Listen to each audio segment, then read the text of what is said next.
Merci Edouard. J'aurais pu me joindre aux remerciements qui ont été exprimés par mon collègue et ami Charles Magne, mais je ne peux pas quand même résister au plaisir de dire la joie que j'ai d'être ici, d'être sur cette table à côté du professeur Édouard Trépoz, qui, comme il a dit tout à l'heure, je dirais qu'il peut même se réclamer dans certains droits de paternité scientifique sur ses travaux, parce que dans une certaine mesure, c'est grâce à lui que tout cela est possible. Il a nous informer tous les deux. Bon, mon grand frère qui s'est mis à droite, moi qui suis à gauche, parce que peut-être j'étais un doctorant un peu plus difficile, un peu plus têtu.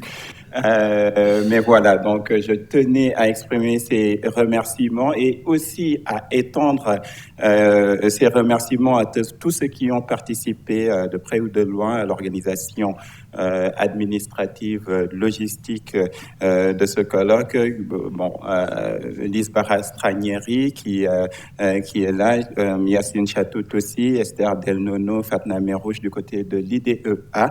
Je remercie par ailleurs tous les intervenants qui ont bien voulu honorer cette manifestation de leur présence. J'aurais bien aimé passer par le nom de chacun, mais au risque de me tromper, je vous remercie tous, en distinguant tout particulièrement ceux qui sont devant, Aline et Yoni, mais aussi lui, Daniel, Gérard, que je vois au fond. Remercier par ailleurs ceux qui ont accepté de présider les tables rondes de ce matin et de cet après-midi aussi. Régis Fabre, qui vient d'arriver, mais aussi Boris Martor et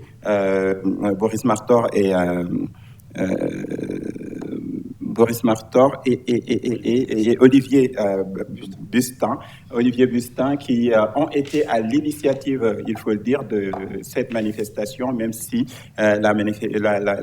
l'organisation scientifique a été assurée par Charlemagne et moi-même. Je tiens à réserver un remerciement tout particulier à monsieur Cyril Norissa également, qui a accepté d'introduire le colloque et de dire les propos conclusifs, qu'il en soit vivement remercié.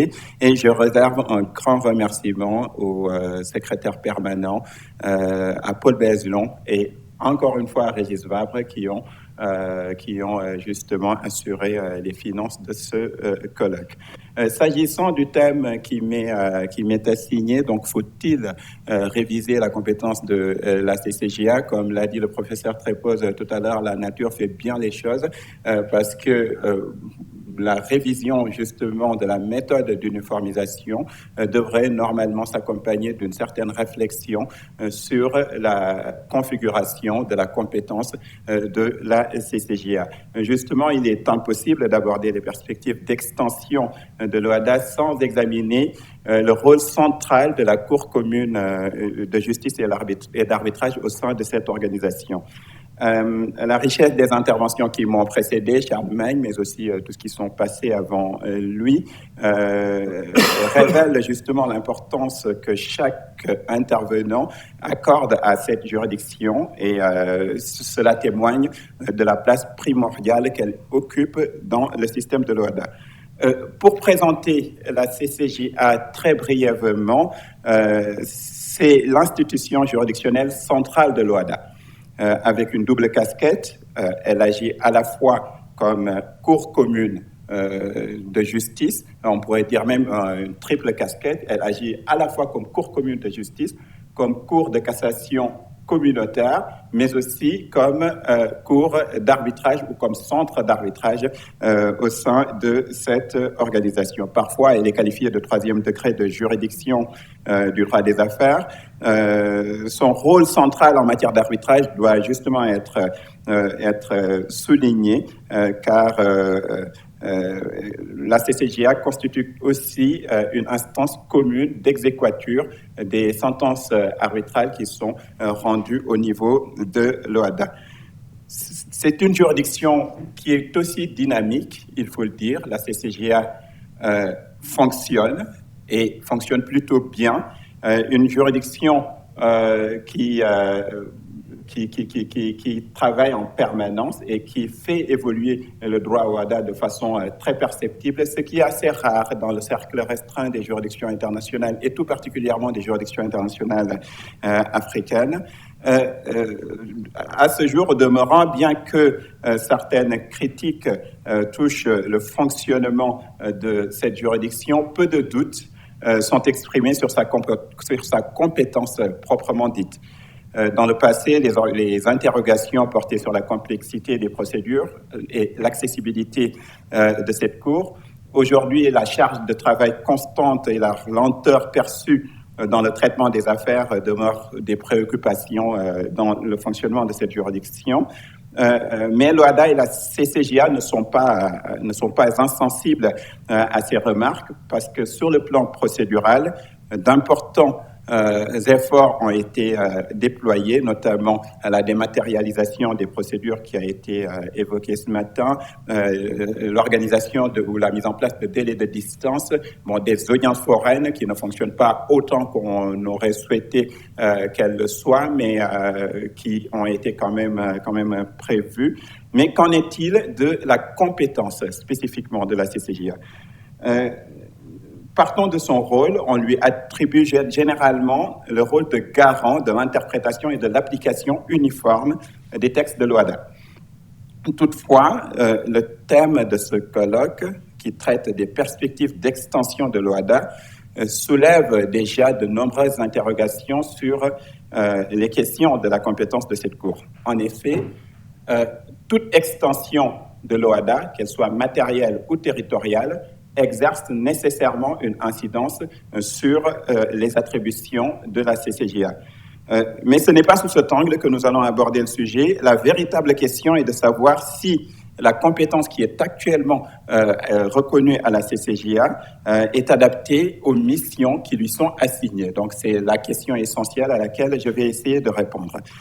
Cette compétence est définie pour l'essentiel à l'article 14 du traité OHADA, texte qui révèle dès la première lecture, un texte qui révèle certains déséquilibres entre d'un côté la compétence matérielle et de l'autre la compétence territoriale de cette Cour. Ce sont les deux aspects de la compétence qui nous intéressent et pour les apprécier véritablement, une évaluation approfondie est nécessaire pour déterminer s'il convient de réformer ces aspects ou non.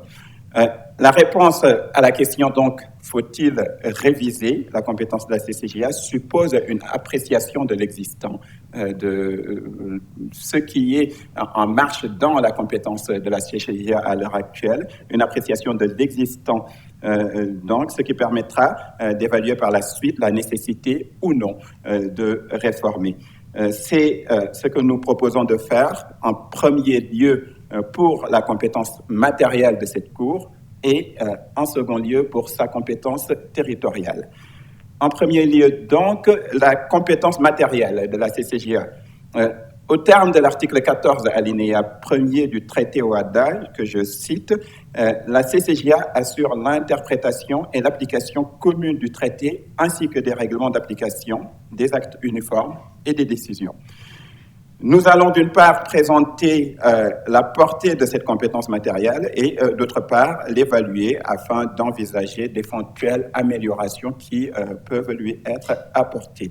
D'une part donc, que recouvre la compétence matérielle de la CCJA? La réponse à cette question, on la trouve dans les deuxième et troisième alinéas du même texte, donc de l'article 14 du traité. Et ces dispositions ventilent respectivement cette compétence matérielle entre les attributions consultatives et la compétence contentieuse de la CCJA. Pour ces deux volets de la compétence, un seul critère se dégage. La Cour est compétente sur toute question. Et le critère, donc, c'est celui de la question juridique soulevée dans le cadre d'un litige. Toute question en rapport avec l'interprétation ou l'application des textes de l'OHADA. Le critère de la compétence de la CCJA, donc la question qui est soulevée, semble suffisamment ouvert, suffisamment large pour permettre à cette Cour de réaliser l'ensemble des missions d'interprétation ou d'application des actes uniformes du traité et de l'ensemble des textes de l'OHADA qui lui sont assignés. Ça, c'est la première précision qu'il convient d'apporter. Donc, le critère est suffisamment large pour permettre à la CCJA d'exercer véritablement sa mission.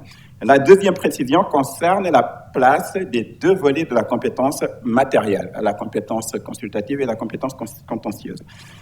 Ces deux volets de la compétence sont qui sont donc consacrés sous le même critère, mais il semble que les rédacteurs du traité, et ça c'est mon appréciation personnelle, ont entendu accorder une plus grande importance à la compétence consultative de la Cour qu'à sa compétence contentieuse. Plusieurs observations me permettent de l'affirmer. La première est une observation de pure forme. Dans la formulation des textes, la compétence consultative vient toujours avant la compétence contentieuse de la Cour. Et cette priorité de la compétence consultative dans la rédaction, je le pense, n'est pas anodine lorsque les rédacteurs du traité ont pensé cette disposition. La deuxième observation est que la portée matérielle de la compétence consultative de la CCJA est beaucoup plus large à la lecture des textes que celle de la compétence contentieuse. La formation consultative de la Cour peut intervenir sur toutes les questions qui entrent dans le champ du traité, des règlements, des actes uniformes et des décisions. En revanche, la formation contentieuse de cette même Cour, à la lecture de l'article 14, n'intervient que sur les affaires soulevant des questions relatives à l'application des actes uniformes et des règlements. Et donc, on voit bien que la compétence consultative se voit attribuée en champ plus large, plus ouvert que la compétence contentieuse reconnue à la Cour. La troisième observation est un peu plus substantielle et elle se rapporte justement à la question du mieux légiférer. Là, je parlerai justement du mieux interpréter, du mieux appliquer, du mieux uniformiser que la Cour de justice et d'arbitrage de l'OHADA peut apporter justement à ce droit des affaires uniformisé en Afrique. Et donc cette troisième observation est plus substantielle. La capacité de la compétence matérielle et celle de la compétence la capacité de la compétence consultative, et celle de la compétence contentieuse à contribuer à nourrir le droit OHADA n'est pas la même. La compétence consultative contribue bien mieux à nourrir, à renforcer, à améliorer le droit uniforme que la compétence purement contentieuse. Donc, selon l'article 14, la mission de la Cour est avant tout celle de l'interprétation et de l'application commune du dispositif législatif de l'OHADA. Ici, interpréter et appliquer font deux choses distinctes. Concrètement, l'interprétation, de mon point de vue, renvoie pour l'essentiel à la compétence consultative et l'application renvoie plutôt à la compétence contentieuse, qu'il s'agisse de la compétence en cassation ou de l'évocation post-cassation. Même s'il faut le reconnaître, dans l'application, il y a une part non négligeable d'interprétation. Les différences entre interpréter et appliquer un texte restent importantes.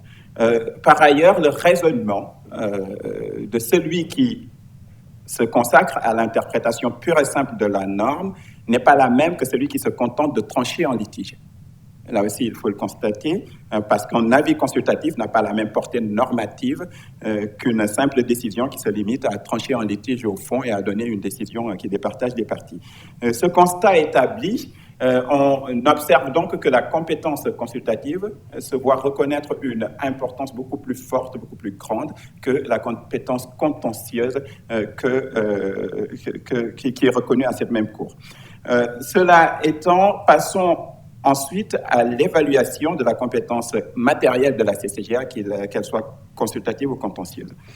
Si on prend comme point de référence la mission de la CCJA, le texte du traité accorde à lui-même une compétence matérielle largement suffisante, je l'ai dit tout à l'heure, pour permettre à cette Cour de remplir pleinement sa mission d'interprétation et d'application, avec, bien évidemment, une importance plus marquée pour la compétence consultative. Mais l'interprétation de l'évaluation de cette compétence matérielle reposera avant tout sur des données empiriques. Les statistiques parlent d'elles-mêmes. J'ai consulté il n'y a pas longtemps le rapport de la rentrée solennelle de la CCJA qui a eu lieu il y a tout juste 2 semaines, c'était le jeudi 3 octobre. Dans ce rapport, on peut lire que pour l'année 2024, la Cour de justice et d'arbitrage a traité entre janvier et octobre de 322 affaires dans sa formation judiciaire, donc dans le volet contentieux de sa compétence matérielle. C'est un chiffre en croissance constante depuis 2001. Le nombre d'affaires augmente au niveau contentieux. Les recours en cassation qui sont introduits devant la Cour de justice et d'arbitrage est en constante croissance depuis le début des activités de cette Cour. Quel est le nombre maintenant d'avis consultatifs adressés à la Cour sur la même période, janvier à octobre 2024? Eh bien, tenez-vous bien, c'est 0. 0 avis consultatif. Aucun avis consultatif n'a été demandé à la Cour de justice et d'arbitrage. Quels enseignements maintenant peut-on tirer de cette observation du point de vue de la compétence de la CCJA? Premier enseignement que j'ai déjà évoqué, la Cour dispose de tous les moyens juridiques pour assurer sa mission d'interprétation et d'application du droit au droit. Deuxième enseignement, elle dispose d'une compétence consultative plus intéressante dans les textes, mais non exploitée, justement, puisque 0 demande d'avis consultatif.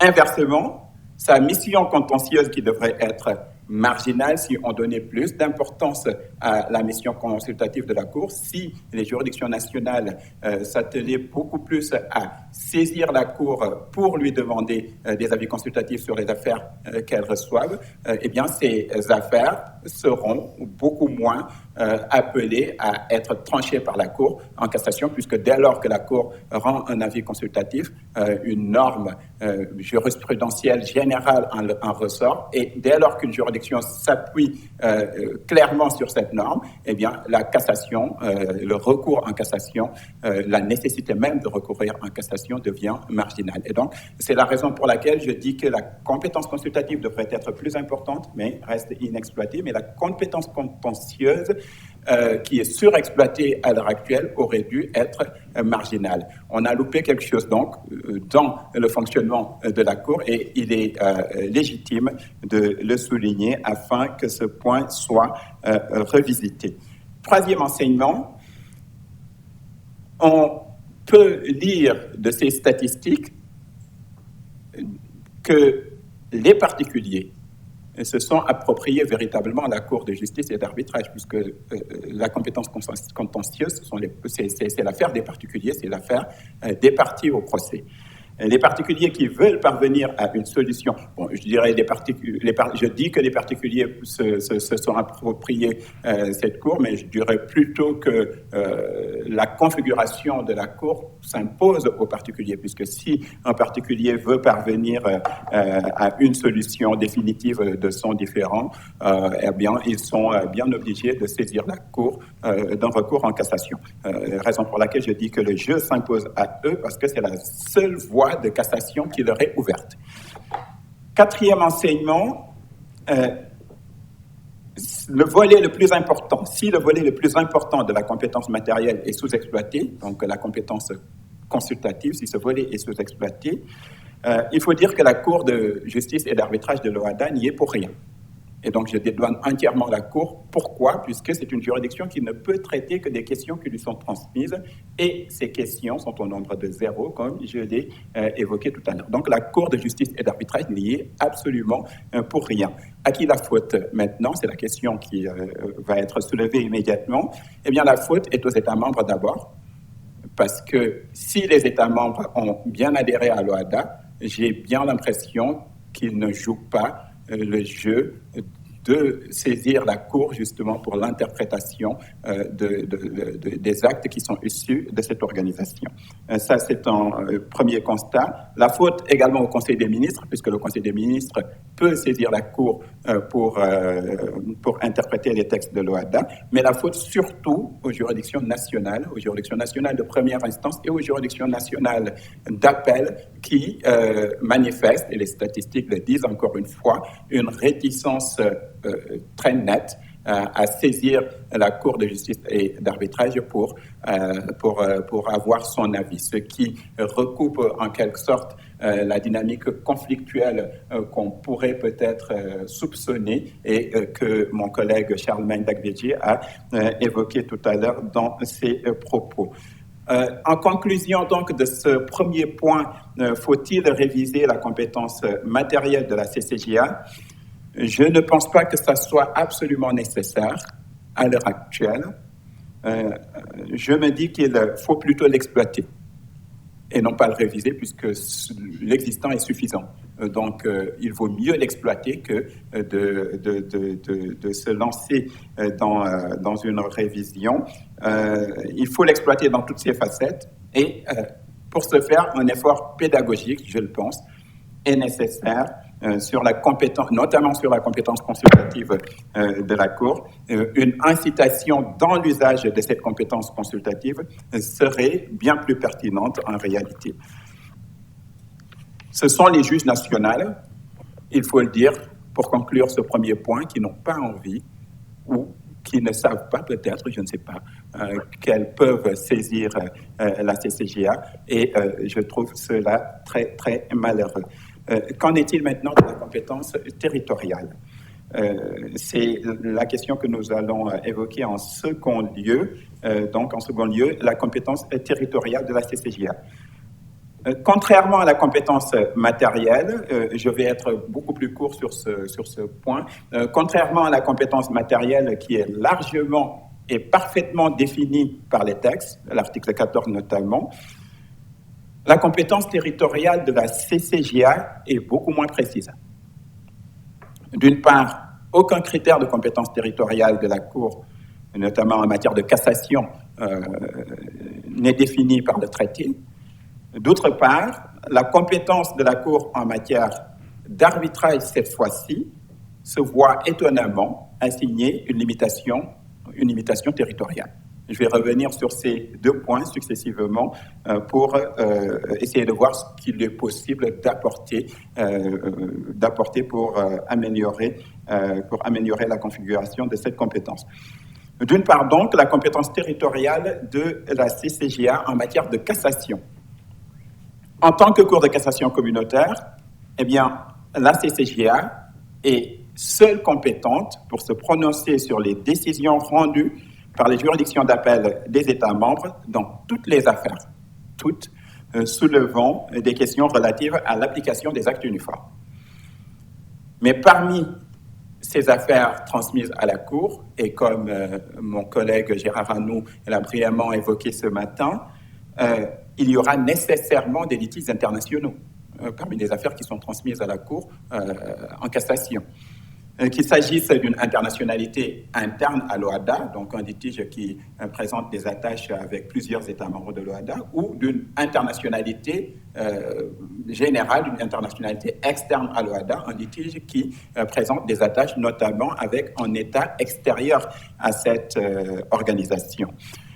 Nous basculons donc dans un raisonnement de droit international privé et au demeurant, l'intervention de Gérard l'a déjà relevé et je pense que Hamidou aura l'occasion de revenir sur ces questions. L'absence de règles communes de procédure commerciale ou de règles communes de conflit de juridiction dans les textes de l'OHADA reste un problème entier qu'il convient de noter. La CCJA ne peut s'appuyer à l'heure actuelle que sur les règles de procédure internes ou internationales du fort de base, c'est-à-dire de la juridiction dont la décision qui lui est déférée en cassation est originaire. qu'il s'agisse de la juridiction d'appel ou de la juridiction statuant en dernier ressort et en première instance. Donc la CCJA ne peut s'appuyer que sur les règles de procédure étatiques, les règles de procédure locales, puisqu'il n'y a pas de règles communes de procédure. Et dans une organisation de 17 États, bientôt 19, nous l'espérons, avec le Madagascar et le Burundi, la problématique de la compétence territoriale est, à mon avis, centrale, tant dans les rapports intra-OHADA que dans les rapports avec les États tiers. Étonnamment, à mon connaissance, le problème n'a jamais été posé à la CCJA. Pourquoi? Parce que les affaires transmises à cette Cour, de ce que je connais, lui parviennent avec l'ignorance totale des questions de compétences territoriales. La question est ignorée tant par les parties, par leurs conseils, que par les juges nationaux en instance ou en appel. C'est ce que je constate du peu que j'ai pu lire des décisions de la Cour commune de justice et d'arbitrage. Et en cassation, donc, la CCJA ne peut plus faire grand-chose. Et donc, là aussi, je dédouane cette Cour, puisqu'on lui transmet des affaires dans lesquelles l'internationalité n'est relevée nullement. Eh bien, la Cour ne peut répondre qu'aux questions qui lui sont posées. Et là aussi, je pourrais revenir justement sur l'importance de l'avis consultatif, puisque si c'était une demande d'avis consultatif, la Cour aurait pu faire une digression et élargir, n'est-ce pas, transformer la question, la reformuler et élargir sa réponse pour toucher un plan un peu plus large, ce qui n'est pas possible dans le cadre d'un contentieux qui est, encore une fois, l'affaire des parties. Donc, en cassation, la CCJA ne peut plus faire grand-chose. Et s'agissant des perspectives en acte uniforme sur la procédure commerciale ou sur le droit international privé, on l'a évoqué ce matin, devrait prendre en compte la question de la compétence territoriale des juridictions nationales cette fois-ci. En tout état de cause, les exigences d'une bonne administration de la justice ainsi que le principe de proximité devraient l'imposer.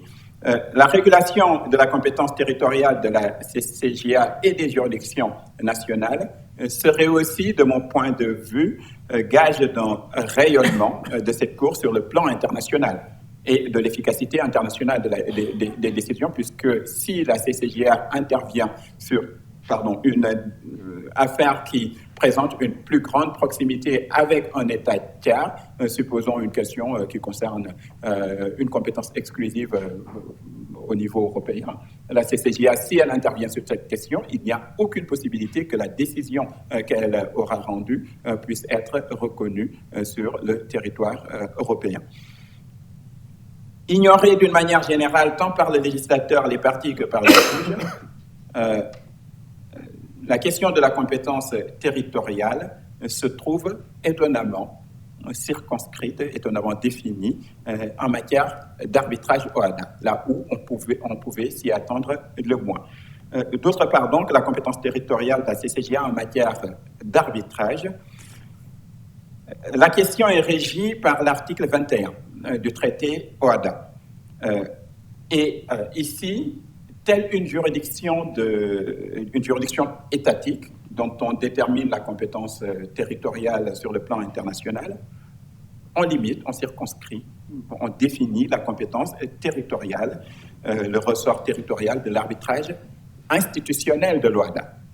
Et donc, la compétence de l'OHADA en tant que centre d'arbitrage est limitée par l'article 21. On pouvait s'y attendre pour la compétence matérielle et pour la compétence territoriale plus spécifiquement. Mais ici, on voit que c'est la compétence de la Cour en tant que centre d'arbitrage qui est limitée, ce qui, pour moi, est quelque peu étonnant.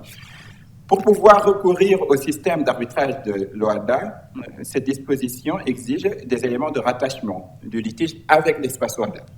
Il faut soit que l'une des parties ait son domicile ou sa résidence dans l'un des États membres de cette organisation, soit que le contrat soit totalement ou partiellement exécuté dans cet espace.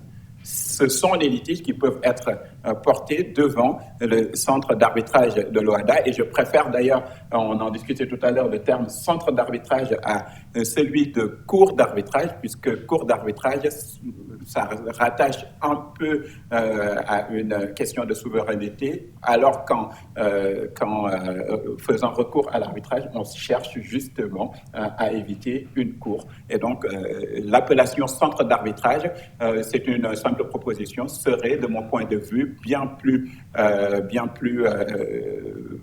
logique, bien plus utile que l'appellation cour d'arbitrage.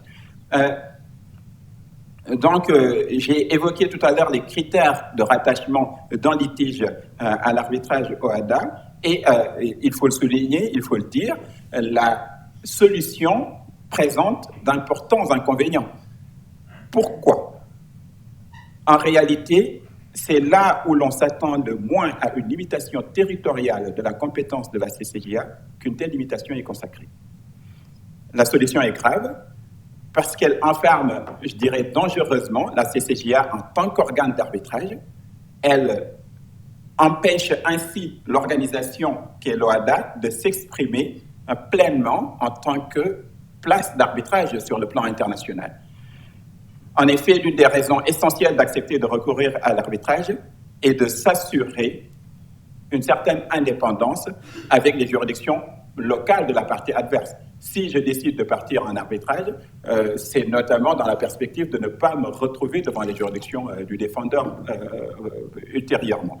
Or, ici, on voit que les litiges arbitrables dans le centre d'arbitrage de l'OHADA, eh bien, sont retournés vers l'OHADA.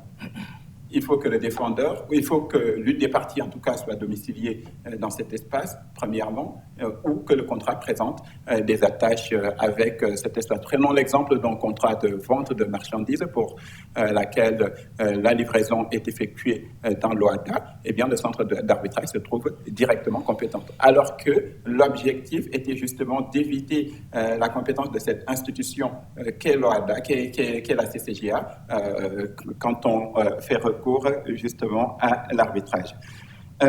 Il serait donc utile, et je vais en terminer sur ce point, d'ouvrir le système d'arbitrage de l'OHADA à tous les contrats et à tous les contractants sans égard au lieu d'exécution ou au domicile des parties, ce qui permettrait à un litige concernant par exemple un contrat de vente de marchandises entre une entreprise française et une entreprise chinoise, lorsque ni le français ni le chinois n'a envie d'aller devant les juridictions de la partie adverse, de porter leur litige devant la CCJA. Je conclus sur ces propos et vous remercie de votre attention.